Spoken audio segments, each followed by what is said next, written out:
இப்போ வரும் சார், இப்போ வரும்.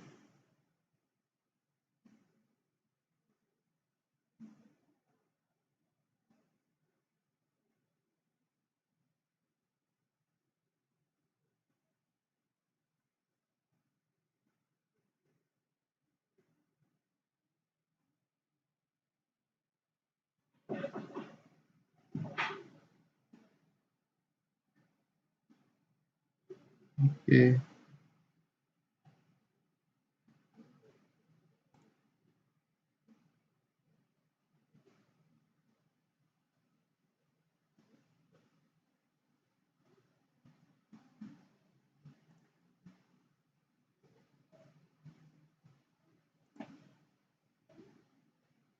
ஓகே, ஆடியோ கேக்குதான்னு பாருங்க அப்படி.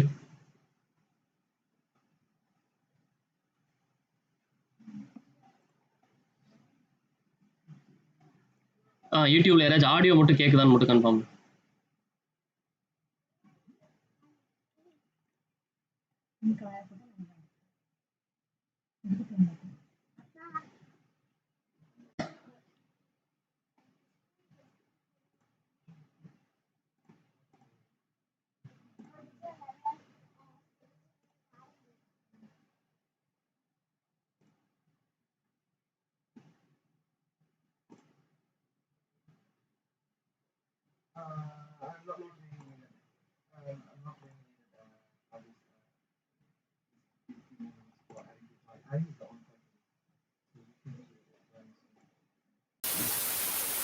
நான் ஒரு நிகழ்வு வச்சுக்கனால எதில் ஆடியோ விடுவீங்க?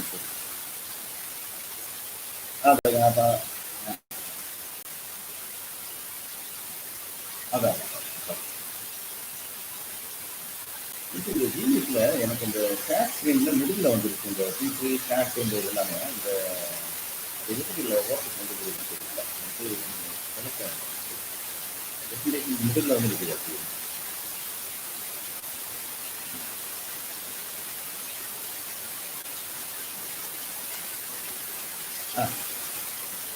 no.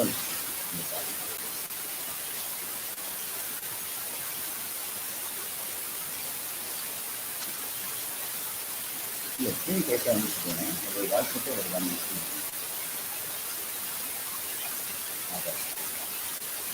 அதுக்கு பார்க்குறேன்.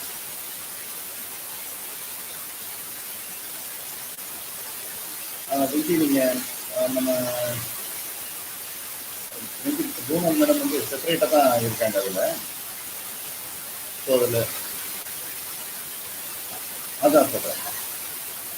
அதான் அவர் மிஸ் வெங்கடேஷ் அவருக்கு நம்ம சொல்லுங்க வெங்கட். ஒரு we'll just have a test on only one slide. Like you just present பண்ணட்டுங்களா? No, just yeah. Wait.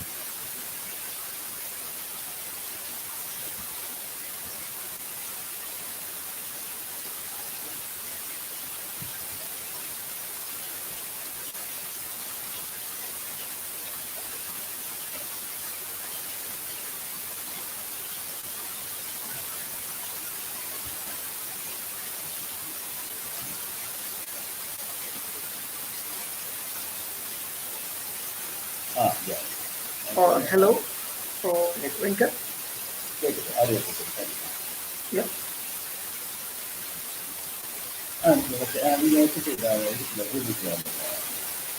நான் ரெண்டுமே பார்த்துட்டு தரேன். நானும் இதில் சொல்லுங்கள். எனக்கு மொபைலில் பார்த்தேன். ஆடியோ ஓகே தான்.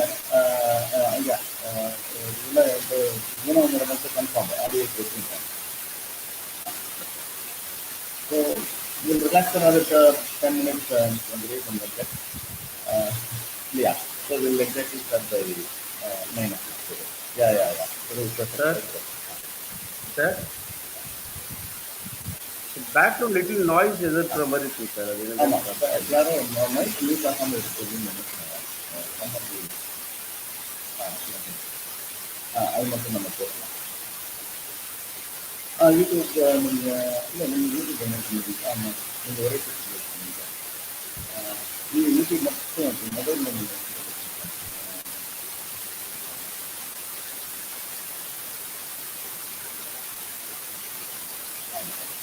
யூடியூப் பார்க்கணும். யூடியூப் வந்து யூடியூப் மெசேஜ் இருக்காது, நானும் பார்க்கணும்.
யா ஆமாம், மற்ற பிளாட்ஃபார்ம் இது நாள்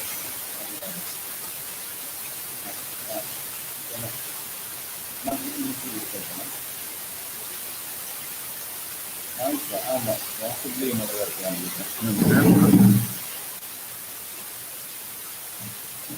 இல்லை அந்த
Good morning, Mr. Please.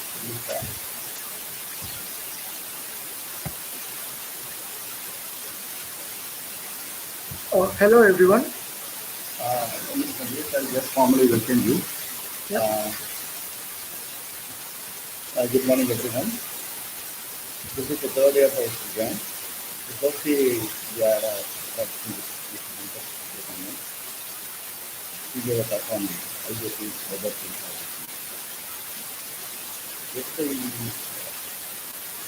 Suri Prakash has given a good talk on robotics imagination. And today we have we have been working on this data science area for a long time. After this graduation from we have been working in the real life project. Fortunately, I was able to get on the two people for this program. I welcome all of you. Welcome to I request you to do the platform.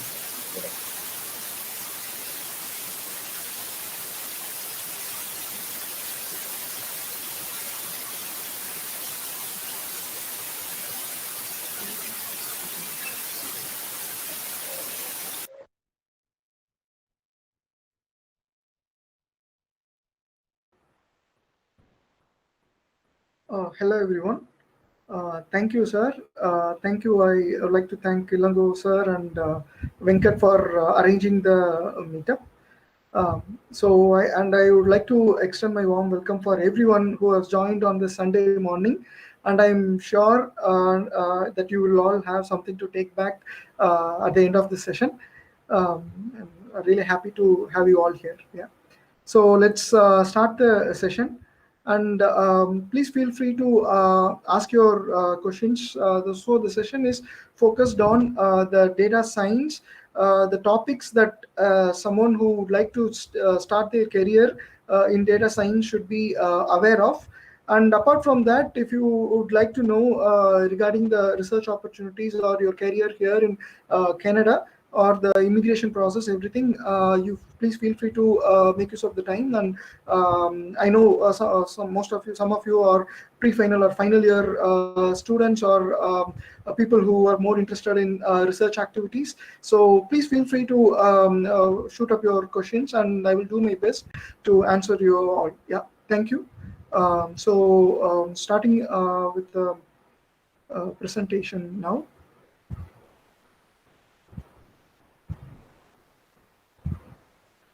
So data science. So before jumping into data science, I would like to first speak on the kind of the nature of the world that we are in. So we all know that we today live in a data world. The internet, ever since the internet has been open for people's use, the internet has seen its own evolution, and today internet is in the fingertips of each one of us, and which has led to an explosion in terms of the data that we generate. What we used to generate the data in years, now we generate it in a single day, is what we know. And what we know for sure is that in the next coming decade, by end of 2030, what we know is already the companies such as Facebook, Amazon, or SpaceX have started building up a constellation of satellites to reach even the remote places where internet is inaccessible as of today, in order to bring the more and more people into the internet world. So what has been is the businesses have started to explore the insights that they can get out of data, and the businesses have started seeing the value that they can render through this data analytics. And as this data is data, when you see the data where it comes from the people who joins in the digital platform. So in order to make this data much more versatile, the people have started to explore new and new innovations to reach even the remote corners of the world. and which we have also started seeing in our own country in India, where recently we saw Facebook collaborating with Reliance in terms of the investments that they make. And throughout the world, there are many more investments which have been done specifically in this particular segment to connect the people, where we know by connecting the people we can not only empower them, but we can also make use of the data that they generate in terms of making the business more approachable to the people. And with this current COVID-19, this has only been accelerating going forward. So I would like to give some background before we start to jump in terms of the data science and the relevant various informations related to data science. I would like to start on some of the key terms that I often find that people are so more interested to get themselves clarified on what this is all about. So first, big data. So when we speak about big data, the huge volume of data that we now generate is traditionally the data for data analytics. In many scenarios, the corporates used to use a relational database management system in terms of writing queries to find all those reporting analytics. That there has been many reports that the people have been using, just they were very comfortable in just using an Excel to perform their statistics and present their analytics. And with relational database, they were able to query back few years, and they were being able to produce the reports. But what if the data is so big that it is in terabytes, petabytes? How would you analyze it? How do you analyze a huge volume of data that millions of users in social platform are generating every second in a day? How do you analyze it? The traditional way of just using a relational database it's not just scalable from the aspect of huge volume of data that we now produce. And the main reason to analyze this data is we know that there is a very valuable insights that we can get out of this information. For example, how does a particular age group of people on a particular geographical location behave on an overall scale? If you want to analyze it from the social media data, the analytics tool must be scalable enough to analyze the huge volume of data that you are talking about. So here the Hadoop architecture, which beautifully have made this clustering of different systems in large scale, and the MapReduce algorithm on top of which has beautifully distributed the data to each and every system in the cluster, that you can now use your normal hardware, your desktop systems, to cluster them together and create an architecture out of it, and create an analytics way of analyzing the huge volume of data, and produce the insights from the insights that is there in the huge volume of data. So the Hadoop architecture, it's about the management of this file system into a very big clustering network. And the Apache Spark helps you to manage this resource, and the high queries that you write are more like a traditional SQL queries, which you now execute, through which you can now execute a MapReduce a program without any hassle, to see the results on a very huge data volume that you are producing. Like I said, say if you want to analyze the data, insights on data that has been produced on a particular geographical level area, it is now possible through the invention of this Hadoop architecture, which is where the big data analytics is mostly. Hadoop is the key player in the big data analytics world. And through this big data analytics, you can now get the insights of the huge volume of data that the people are producing. So once you started understanding the insights on the huge volume of data that people are producing, what do you want to do next? So what do you want to do? You want to do something valuable through these insights. You want to make some automation through the insights that you have now got it in your hand.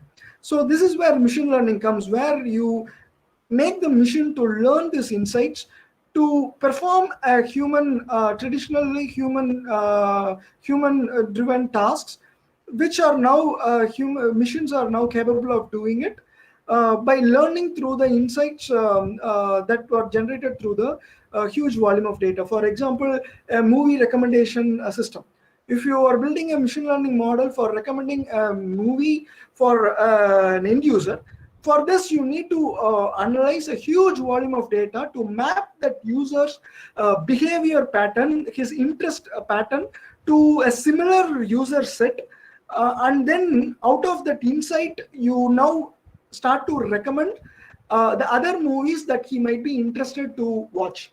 So this is where the machine learning algorithms make use of the insights that are created by the big data architectures, the big data insights, the analytics that we did through the big data, and those analytics that we built through the big data has been introduced as an input as data for the machine learning models to consume, and through which a trained machine learned model is now starting to predict what the end user might be interested in.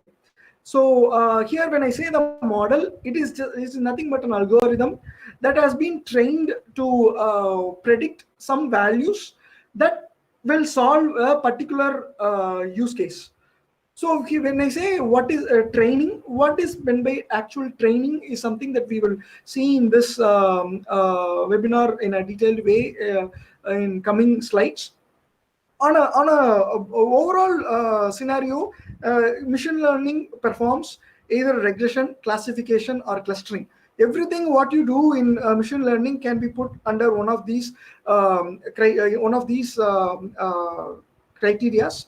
So where a regression involves predicting a continuous value, and classification when the target value, when the output value is something like a continuous value. For example, the price that you want to predict for a house in some given area, so it is a continuous value, so that you call it as regression. And the classification is mostly like how do you group them together as classes.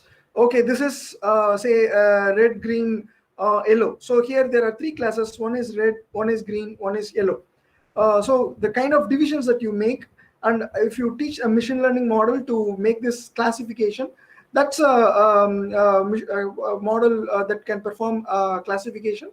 One of the major breakthroughs that are going on in the world of machine learning, data science, in terms of classification is image classification, which has been used even in the autonomous driving platforms to recognize an image. Traditionally, there has been ways of recognizing a particular face or features in the face, but today with this autonomous driving, there has been in a whole image, you identify a particular object in a particular place in a given image. So there has been lots of breakthroughs that have been going on in this world of classification.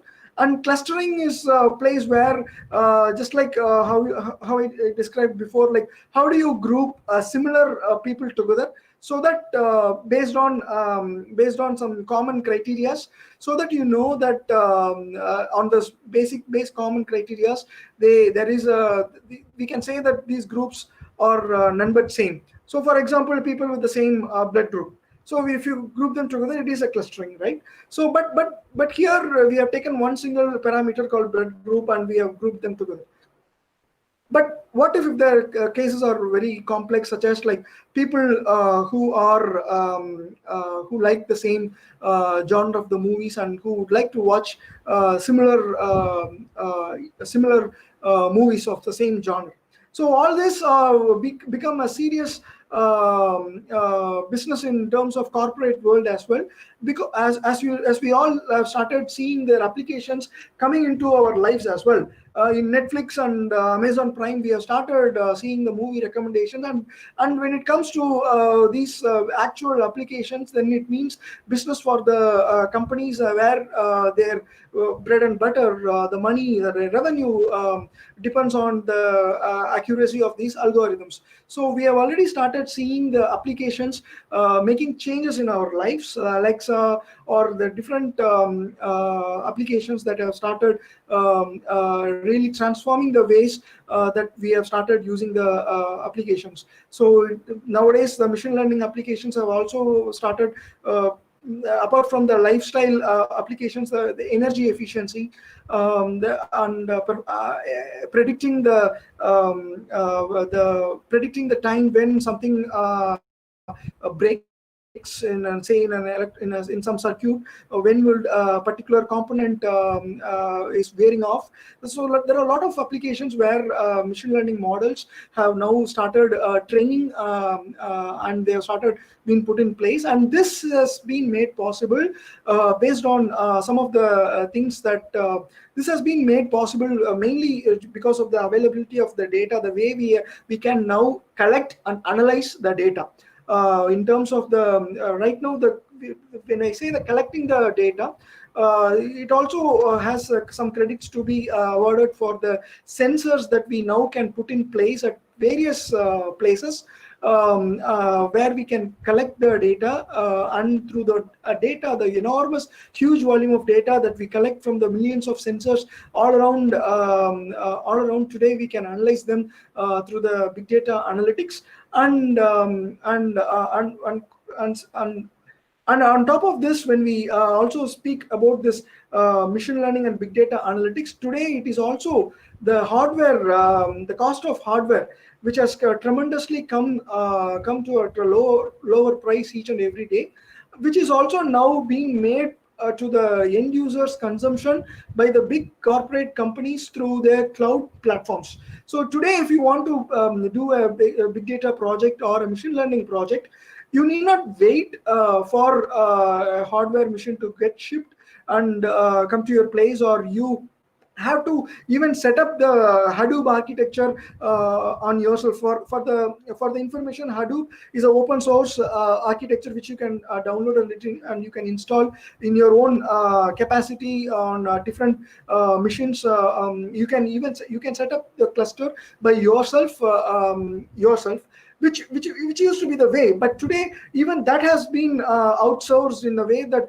today in the cloud hosting platforms like Amazon Web Service, you go, there is something called Elastic Map Reduce, which you can just span it in a flip of a second, and you have a Hadoop architecture doing map reduce, just like that.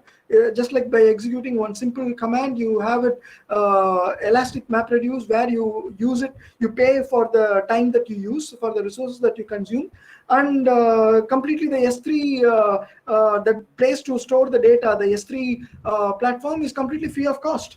So the place to store the data has been given as free, and the place to provide the computing power has been come to the extent that you pay only for those seconds or the minutes that you use, and only for those many nodes that you are actually spanning for the use. Here, when I say nodes, it is nothing but individual systems that you bringing up to make some analytics.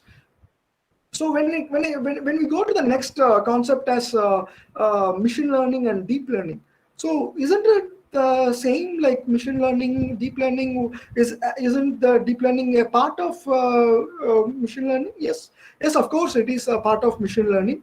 But where deep learning has significantly make itself as unique is the way the architecture, specifically when it comes to deep learning, the neural network plays a very big role in terms of the term deep comes from the number of layers that we set up the architecture for neural network.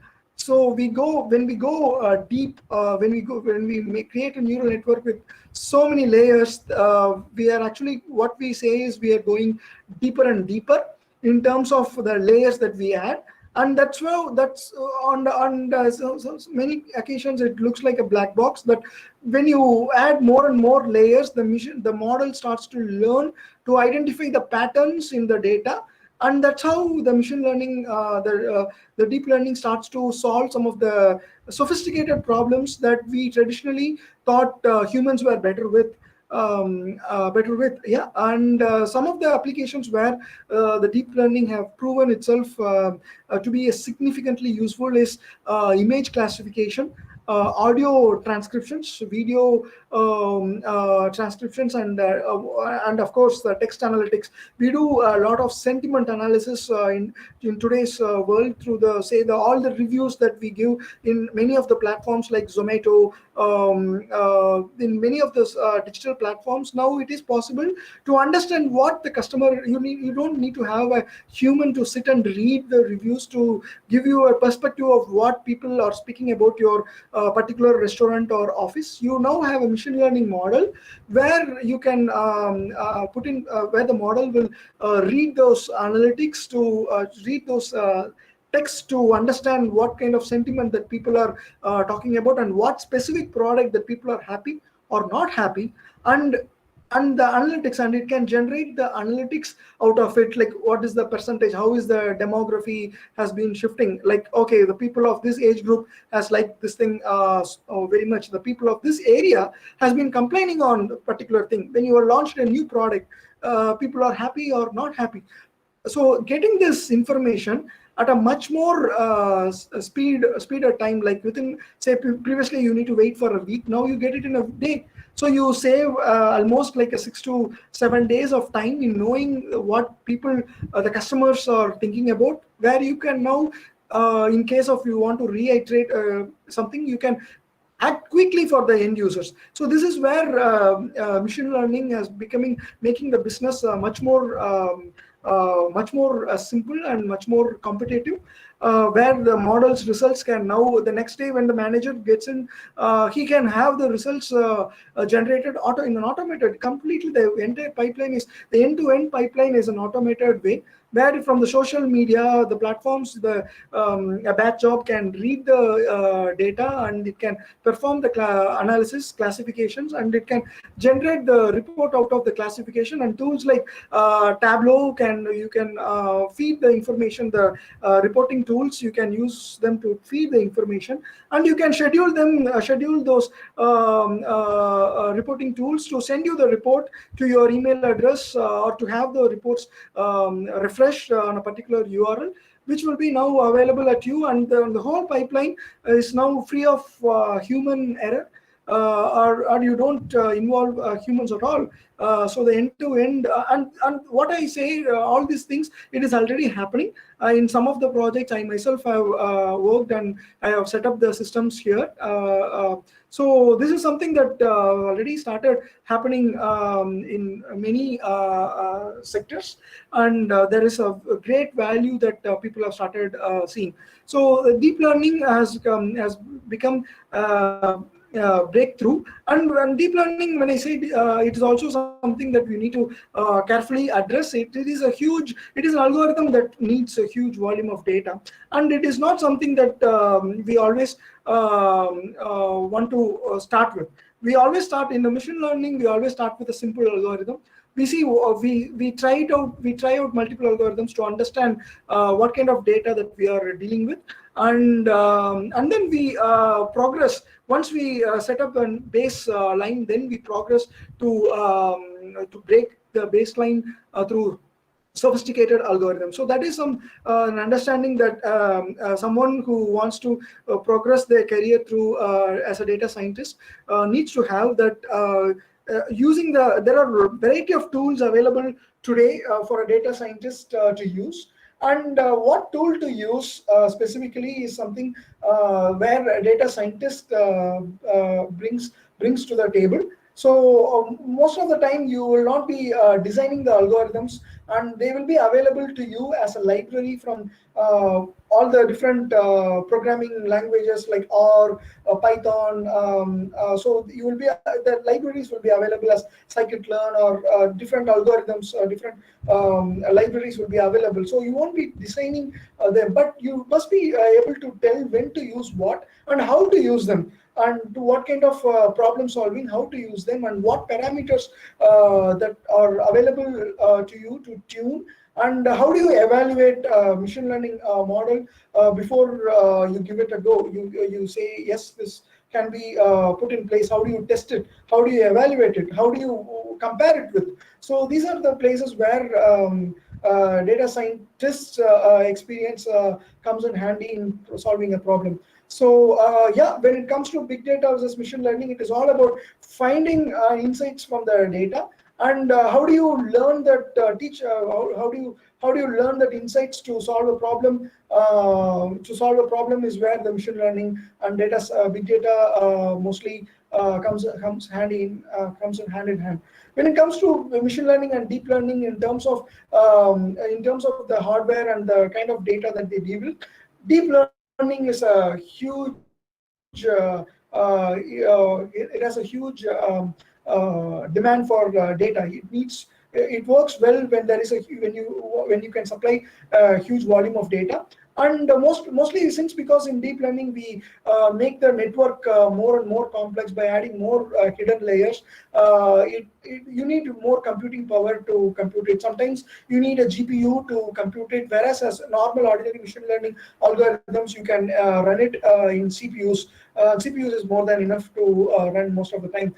With say a couple of iterations, you will be able to see the error rate going down. Whereas in deep learning algorithms, you need a huge. Sometimes you need based on the network complexity, you need a huge computing power.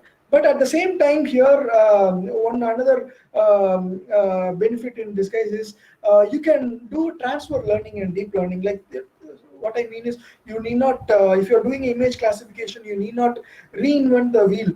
You need not retrain the model from the scratch. You can make use of the already trained neural network model, deep learning models, which have been trained to classify images, and you can use those models that are solving a similar problem to solve a problem. Maybe you are not classifying the same set of images. Maybe you are classifying a different set of images. Maybe for a home appliance, you are designing an application, and where you want to put in a model to recognize images and classify, and a business solution is being given out of it. For this, you need not, though you don't have a model that actually solves your problem, you can make use of the model that has been trained to generally classify an image from the Google's ImageNet platform, and you can make use of that to actually solve your specific problem in terms of the image classification. This is totally possible in deep learning. And how is it? How is this transfer learning? It sounds more like a human thing, right? Like a teacher teaching to the students, where their teacher is transferring their knowledge to the students, and it more sounds like a human thing. How do you transfer a machine's knowledge to another machine, right? So what makes it actually possible is something we will see in the coming slides as well. But here in this particular slide, what I really want to concentrate is some of the key terms, like what is big data, and why is it important when you want to know when you want to solve a problem in data science. And when in big data, you will also be seeing a lot of data handling tools, and why is it important for a data scientist to know and to be aware of the various data handling tools that are in handy. So that is something that you must be knowing to be a successful data scientist. And in terms of machine learning and deep learning, you must be knowing that what is machine learning, and where we use it in general, and how deep learning has broken the barriers and taken us to new heights in terms of problems that we can solve today. So let's go to see the skills that we broadly need as a data scientist. So broadly to speak, the entire machine learning and data science work can be compressed to a nutshell as three things.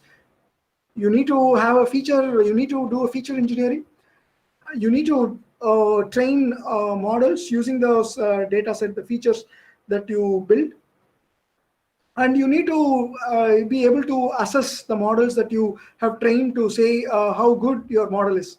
When I say feature engineering, when I say feature, what I mean is, say let's say that we want to train a model to predict if it will be raining today or not. So what we as a human, how do we say that today will it rain or not?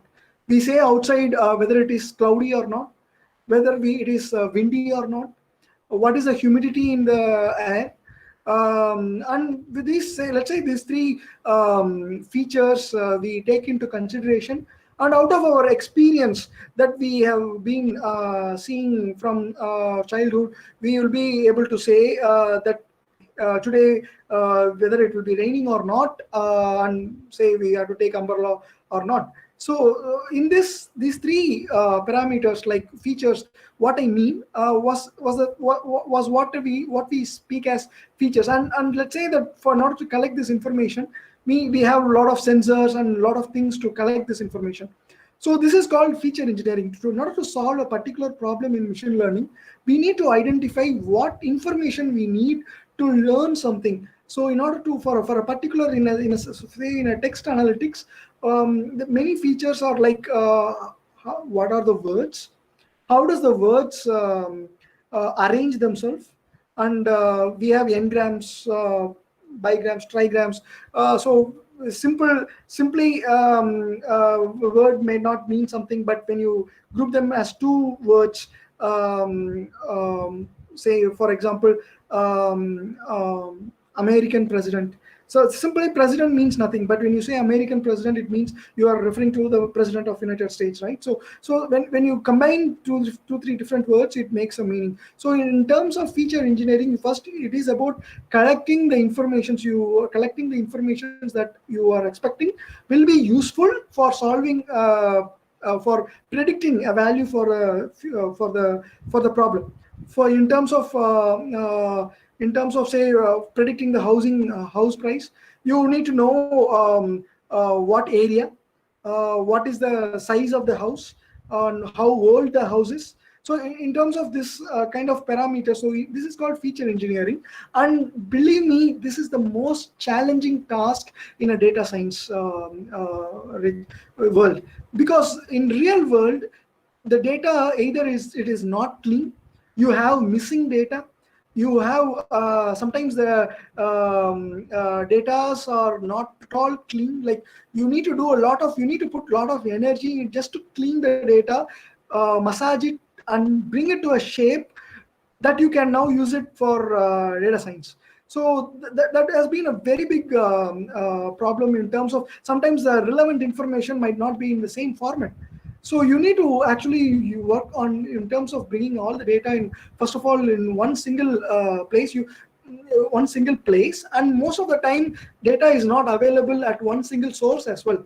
You need to go to multiple sources to collect the data on a particular problem, and then through the collected information you now need to bring them to one particular shape before starting them to use in data science. So collecting the data and making it machine learning ready has been a very big significant as well as challenging task. And this is where you need to have a hands-on in terms of using various data tools. When in the starting of this webinar, I told that traditionally we used to use RDBMS. Now we are using Hadoop, but big data is not something that we use always in order to collect the information. We are in many places where the data volume is not big enough to solve a problem in machine learning. RDBMS is more than sufficient in terms of the data collection, and we use a lot of different tools like in terms of say text analytics, that you need to have a hands-on on document-based data tools such as Solar, or and in other places like say MySQL, where you have to write a lot of SQL queries, traditional SQL queries, just to join data from different sources. And there are sometimes where you need to join and data from RDBMS and the data from Hadoop architecture, and then make it as one single data set, and then feed them into machine learning model to make the predictions. And when it comes to machine learning models, sometimes or in many times, that you don't rely on one single models for your prediction. Even in a, say for example, when you go to a doctor for some diagnosis, you don't just rely on one single doctor's diagnosis for the treatment, whatever. If one doctor is recommending an operation, you get to get the opinion on multiple different doctors before you decide to proceed further or not, right? So in some critical scenarios, you don't just rely on one single machine learning model's output. Though you make a ensembling way, like you train multiple models, and you see and you take a voting on what different models have to say on a particular scenario. So when the machine learning models that you train, sometimes you need to train more than one single model to solve a problem. So that's the point I would like to make here. And all these different models, sometimes all these different models are nothing but different algorithms, which will be seeing the data, the same set of data, on a different perspective to learn from those data. For example, a tree model learns to see the data in one way, compared to another machine learning model called say logistic regression, which the algorithm evaluates the data in the to train the model in a different way. And when you compare the output from these two different models, you are gaining to how confident these models are in terms of predicting something happens when it comes to this solving this problem. And there are certain key aspects where when the prediction is when you want to have more than one opinion in terms of the prediction, it becomes a very critical part.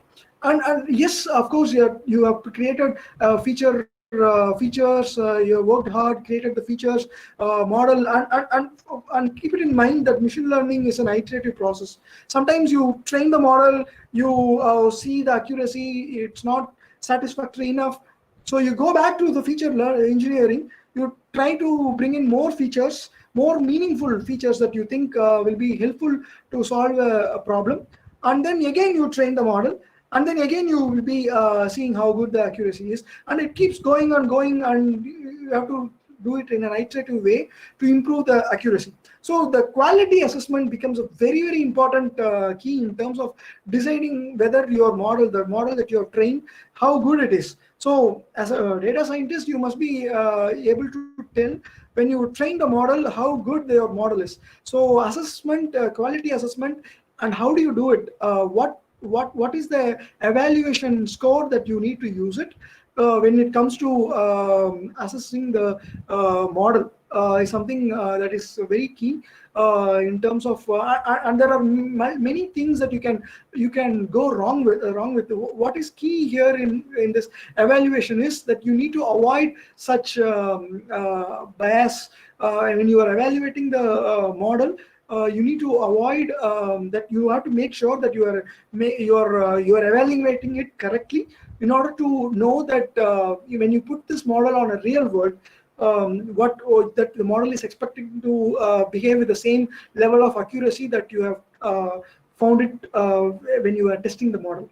So before we move to the next slide, what I would like to give one more introduction is, in the machine learning perspective, when it comes to training a model, the data what you collect, so the various perspective of the data, say for example the humidity, the windy or not, the cloudy or not. So these are all the features of the data. But the data that you collect, the volume of the data that you collect, it is of the belief that you are representing the real world scenario in your sample set.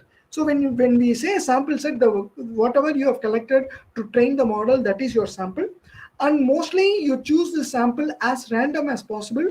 So in order to make sure that you are trying to take away any bias in the data set, that you say, for example, if you have taken a data of age group of say 20 to 30-year-old, and if you are in the real world, if you are putting it in putting that model trained using the data that was collected from 20 to 30 years old of people, and putting the model to predict for someone who is of 70 to 80 years, the model's accuracy is not going to be as good as what you saw in your training, mainly because the model hasn't represented the real world as good as it should have. So that is a key information, key thing that you need to keep in mind as you are choosing, as you are creating, as you're doing this data gathering. You need to be as random as possible in terms of collecting the data, and random because we believe that when we do it in a random, we try to represent the real world as correct proportion as possible. 20% of, we don't know what proportion should have been this particular nature of data and compared to the next proportion of some other data. So in order, when you do it in random, we avoid the bias and we bring equal representation of all the different categories into the sample size. And the sample size should be decent enough so that there is a good representation of different categories of the real world. So once you bring in this sample data, once you evaluate this model and put this model to the real world, you are expecting this model to behave as close to what you have seen in your testing accuracy. So, and that is where the key information on this evaluation and the evaluation scores comes along. So in terms of the data engineering, I think most of the things we also spoke in the previous slide. So in the database world, you must be having a very good hands on the database, the various tools in database, be it a relational or document based databases, MongoDB, Solr, MySQL. So as a data scientist, you will also be getting your hands dirty on the data for sure, and having good hands-on in terms of the queries that to execute will be very handy in terms of, because in the real world, no one comes to you with well cleaned data and presenting it to you, asking you to train a model. No, that only happens in dreams. So in the real world, it will be you who will be solving the problem, and it will be you who will be going out and speaking to different teams, setting up meetings with them, and speaking about the problem that you are solving, and asking them to collaborate with you in terms of handling the data. And you will be collaborating with them to query the data and to bring in the data and to clean the data and make it machine learning ready. So so when you bring a lot of these different data, you also will be doing this hypothesis testing. This is where knowledge on statistics plays a key role as well. So when you say hypothesis testing, you take a null hypothesis, say that some things are not related, and you see based on the data that you are representing. Here is where this p-value is a term in it's a concept in statistics, where you use the score to determine whether you can reject or accept a null hypothesis. So and this you do in most of the cases to understand the particular feature that you have chosen for your data, whether will it be useful in terms of training your model to predict the target, the output that you want to predict or not. So the p-value analysis is a very key analysis as well. So this is where like there are many statistics concepts that will be very helpful in terms of how you evaluate it. You need not be implementing it because there are libraries to implement it, but you must be knowing how to make use of the data in terms of training the model. So when it comes to train validation, so like I said before, when you create a sample data set, a proportion of the data you will be using it for training your model. You will be keeping when you create a sample data itself, you take a proportion, say 20% of the data, you keep it aside as a test data. You will not be touching it unless until you are sure that your model is ready to be tested. So until then, you won't be touching the test data at all. So you will be taking the training data, and a portion of which you will be making it as a validation data set. So you, on a training data, you will be training the model, and you will be evaluating the model on the validation data set. And based on the error that you get, you will be retraining the model. You will be adjusting the model's parameters. So here, when I say parameters, there are two things here we are referring. In the data, the features that we have in the data is also a kind of parameters that we have, because they provide meaningful information to predict the output.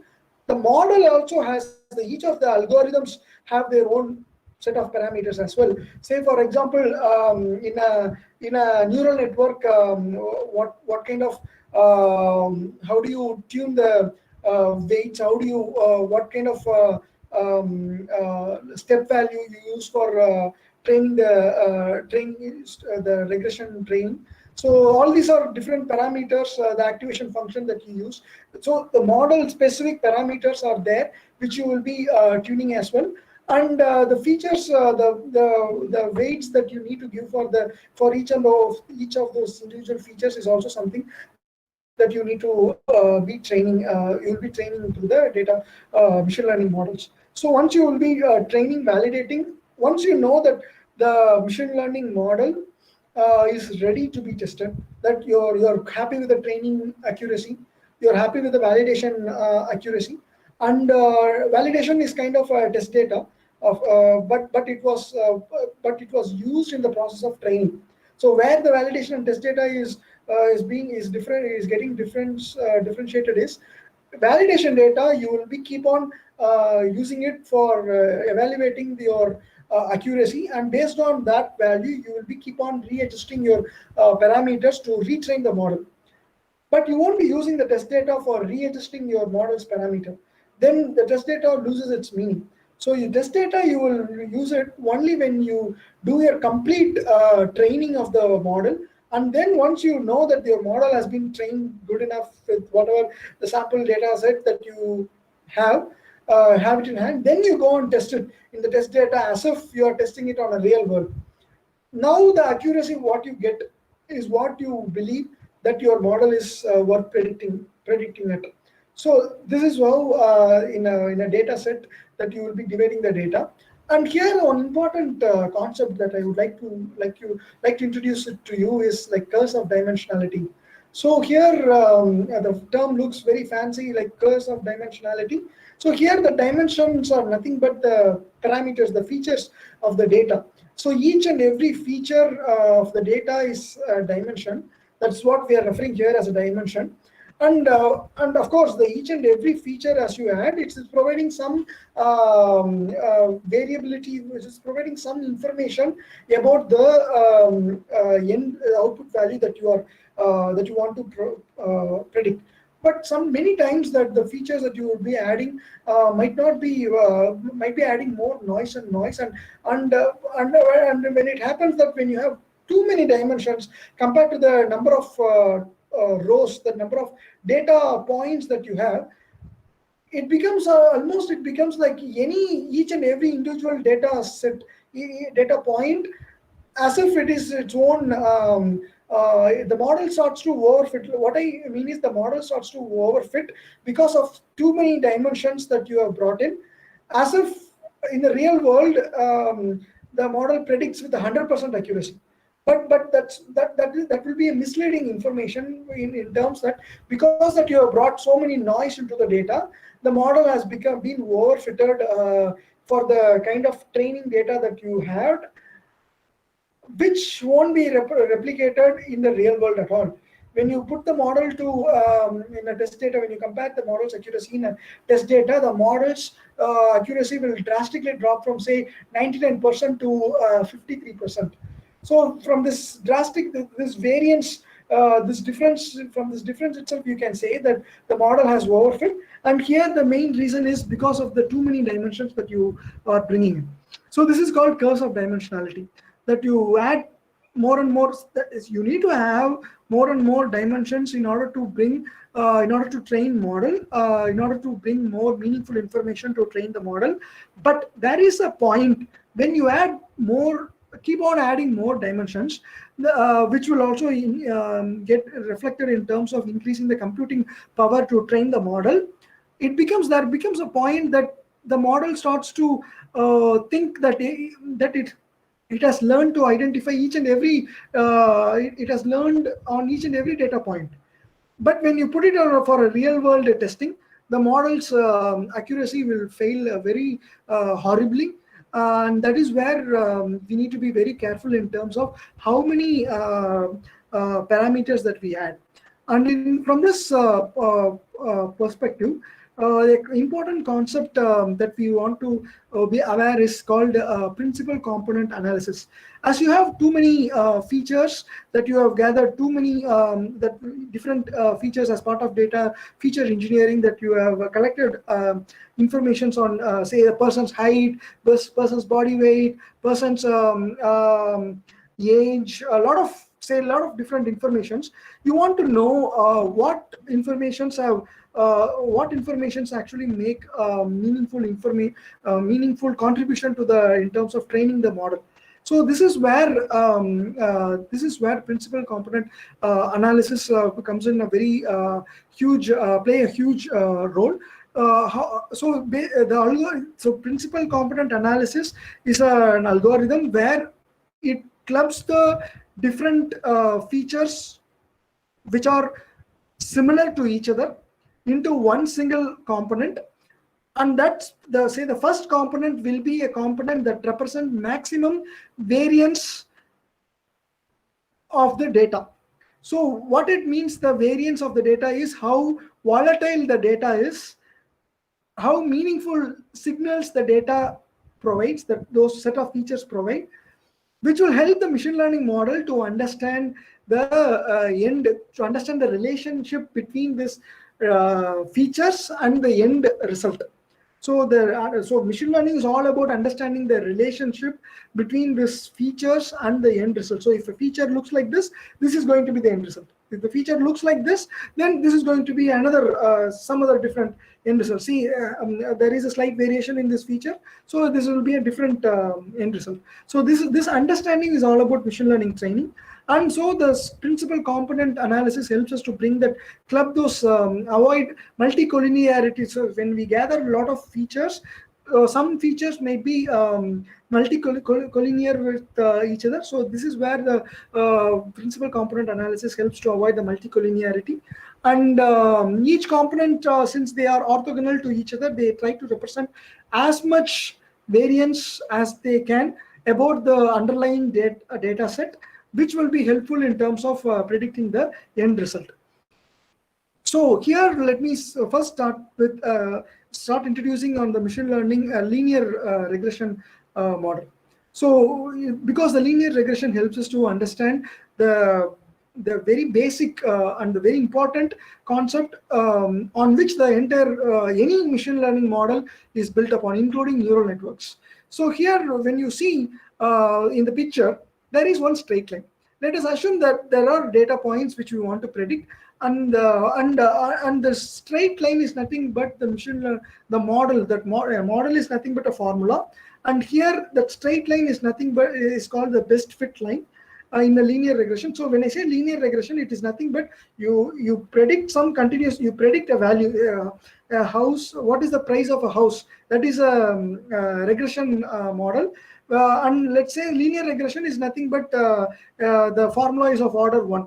So polynomial regression means it goes with higher degrees, higher orders. So here let's say that we have only one single parameter, and with that one single parameter we make a one prediction of the output.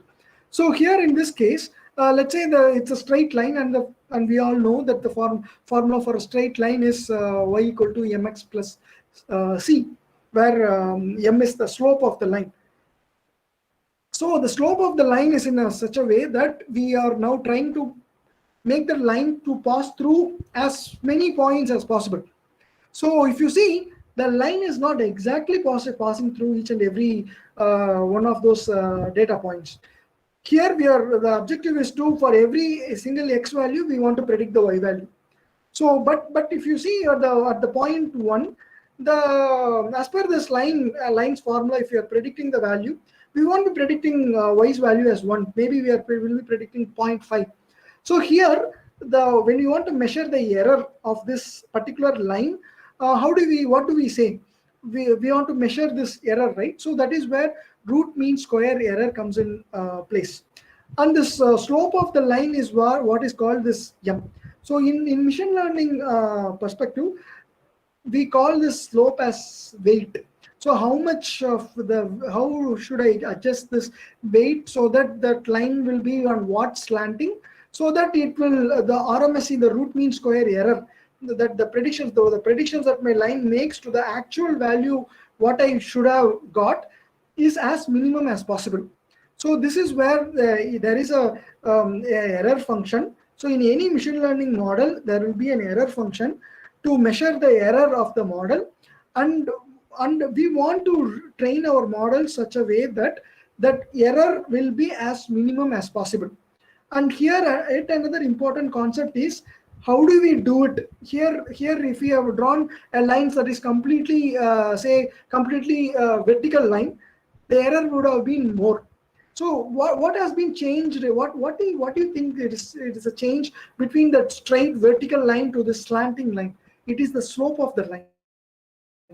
That is what we call it as a weight of the machine learning model. And this concept of tuning the weight is what we do in machine learning, irrespective of what algorithm it is. Going up to the neural networks, that is what we do. We train the model to tune the weights of the algorithm so that the error of the algorithm is as minimum as possible. And we have a formula for regression. Let's say root mean square error is a formula to calculate the error. Why do we square it? Because we are measuring a distance, like we are 0.5 to 1, how much distance it is varying. So we are measuring the distance, so we don't want to have negative values, so we square it to make all the values positive, and we take the average of those values, we sum them divided by the total number, and then we scale it down to by taking the square root, right? So here, but in a real world, how does it do? Like, how do machine learns this weight? Like, is this all okay? We have to reduce this error, and we have to tune these values, tune this weight to get this most minimal error. But how do we know what value to tune? First of all, at what value should I start with? And how do we know what should be my next weight value that I should assign? Should I tilt that line this side, right side, or left side? How should I tilt this line to make this line such that the error will be as minimum as possible? That's when we have this concept called gradient descent. Gradient descent is an algorithm which will help us to find the minimum error. So how does it all work out? So in a simple terms, if I would like to show you an example here. So in the image, you can see one example where a linear line is getting fitted into for the data points. So to start with, how do I know what weight should I start with? We don't know. We will start with a random value.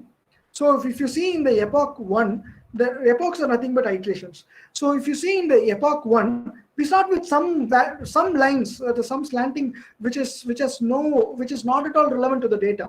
But with each of those iterations, the algorithm, through the gradient descent, we learn at what weight we actually have to adjust this. How do we have to adjust this weight? If you see here in this picture, in the in the right hand side of this picture, the W, where the line, the blue dots actually comes down from the 3 and it goes down. It's like an elbow shape. It goes as the iterations increase, the weights actually getting adjusted, and the cost, the error here, the cost means nothing but the error gets reduced and reduced, and after a point the error does not get reduced at all in a significant way, and that is when you decide that you have to stop your iterations, that your model has trained as much as possible. And even if you repeat the iterations more, you won't be seeing any significant improvement in terms of reducing the error. So with this particular single line, that is all that you can do. And though here, if you notice that the line is not passing through of any of these data points, the distance that it can make to all these lines, to each of those data points, is as minimum as possible at the end of this iterations. This is what we do through gradient descent. Gradient descent is nothing but we are descending the error by adjusting the weights, and all that is happening is the slope of the line is changing. It's a straight line after all. So and the slope of the line keeps changing, and it's changing to an extent that the error has significantly dropped down. So this is the key concept, like the gradient descent through cost function. It helps you to adjust the weights of the machine learning model to in such a way that you end up tuning those weights to the minimal error for this given data set. That is how you train the machine learning model. This is the overall concept of training a machine learning model. And this is what happens, like I said, this is what happens in neural network as well. You see, there is an input. The first layer is nothing but the input layer, and you have weights on each of those layers, and you have the subsequent layers. If you see the weight into input, it is similar to m into x. So this is the same concept as being, how do you evaluate evaluate the features with those weights assigned to them. And that's what happens. Like you tuning the neural network is nothing but the forward propagation and backward propagation. You tune those weights in a way that the neural network learns to solve a problem. Here the activation function is nothing but a threshold beyond which the neural network will send you the signal. Like you can imagine it like the AND gate, OR gate, the gates that you use in the electronics subject. Like on what the signal should be crossing at least a minimum level, so that say for example, if you pinch your hand, only at a certain point you will feel that you are pinching it, right?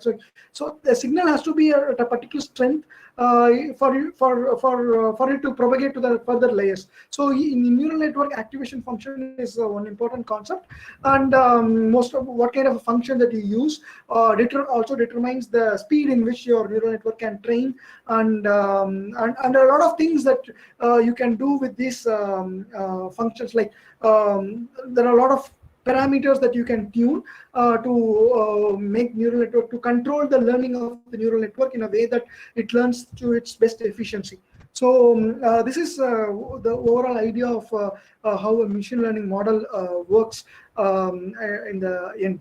At the start we told that there are regression models, and the other perspective of a machine learning model is classification, right? So let's say what is class? Like there are two different divisions, and you want to train a machine learning model. Let's say here the straight line that will classify it as much as possible. So here in this case, you see that there are red dots and blue dots both the ends, both the sides, but you have drawn this straight line at a place that most of the red dots are on one side and most of the blue dots are on one end. So this is where